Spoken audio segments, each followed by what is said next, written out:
السلام علیکم ورحمۃ اللہ وبرکاتہ۔ اعوذ باللہ من الشیطان الرجیم، بسم اللہ الرحمن الرحیم۔ شروع کرتی ہوں اللہ کے نام سے جو بہت بڑے مہربان نہایت رحم والے ہیں۔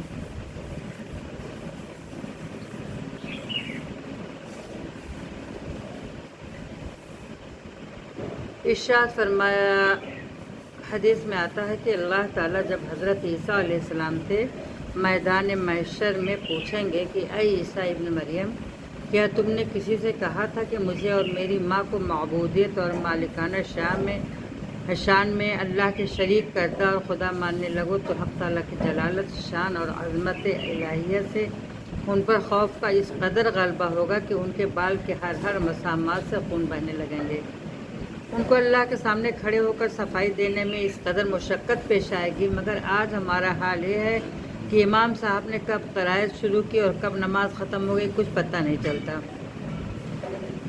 ارشاد فرمایا، میدان حشر میں اللہ کا اعلان ہوگا، الا لمن الملک اليوم۔ القرآن، آج کوئی مالک اور سیٹھ ہے، کوئی مالکانہ حق رکھنے والا۔ اس دن تو بادشاہوں، وزراء اور دنیا کے تمام چودھریوں کی گردنیں زمین سے چمٹ جائیں گی۔ کسی انسان کی بھی ہمت نہیں ہوگی کہ گردن اٹھا کر کہہ دے کہ ہاں ہم بھی مالک ہیں۔ ارشاد فرمایا، اللہ تعالیٰ اس مٹی والے جسم کو مرنے کے بعد اس مٹی میں پھینکوا دیں گے اور اس مٹی والے جسم میں رہنے والی روح کو امتحانات سے گزار کر اسے اپنی معرفت دینا چاہتے ہیں۔ ارشاد فرمایا، ماں کے پیٹ میں کون پالتا ہے؟ تمہیں دنیا کی ساری دھاتوں سے مرکب کر کے کس نے پیدا کیا؟ بتاؤ، ماں کے پیٹ میں کون یہ ساری دھاتیں پہنچاتا ہے؟ تمہیں وجود دینے والے نے کیسے ہاتھ پیر دے کر ماں کے پیٹ سے باہر نکالا؟ اب جب ہاتھ پیر میں طاقت دے کر بڑا کر دیا تو اب تم بدگمان ہو رہے ہو کہ بھلا وہ مالک کہیں ہمیں بھول نہ جائے، کہیں ہمیں روزی نہ دے۔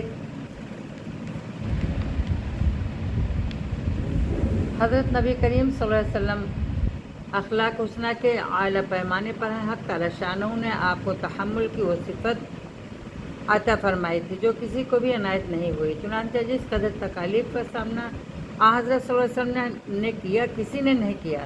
ابو نعیم نے حلیۃ الاولیاء میں حضرت انس رضی اللہ عنہ کی حدیث ذکر کیا ہے۔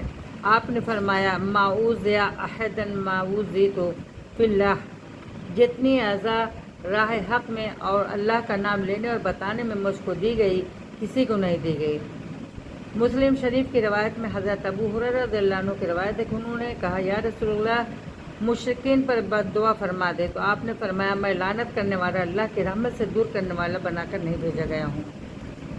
حضرت مجاہد اور ابن عباس رضی اللہ عنہ فرماتے ہیں کہ خلق عظیم، دین عظیم اور اللہ تعالیٰ کے نزدیک دین اسلام سے بہتر کوئی دین نہیں ہے۔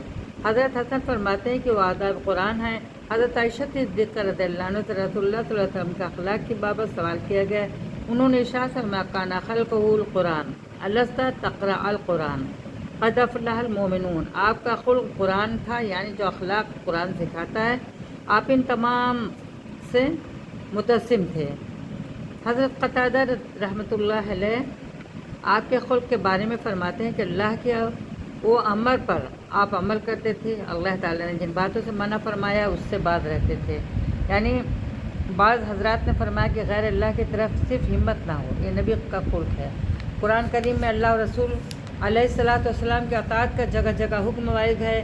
جو خلق قرآن کریم بیان کرتا ہے، آپ ان تمام اخلاق کا مجموعہ تھے، اس لیے آپ کے اخلاق کو اختیار کرنا، اس کے مطابق عمل درآمد کرنا اللہ کی بھی اطاعت ہے اور رسول اللہ صلی اللہ علیہ وسلم کی بھی اطاعت ہے۔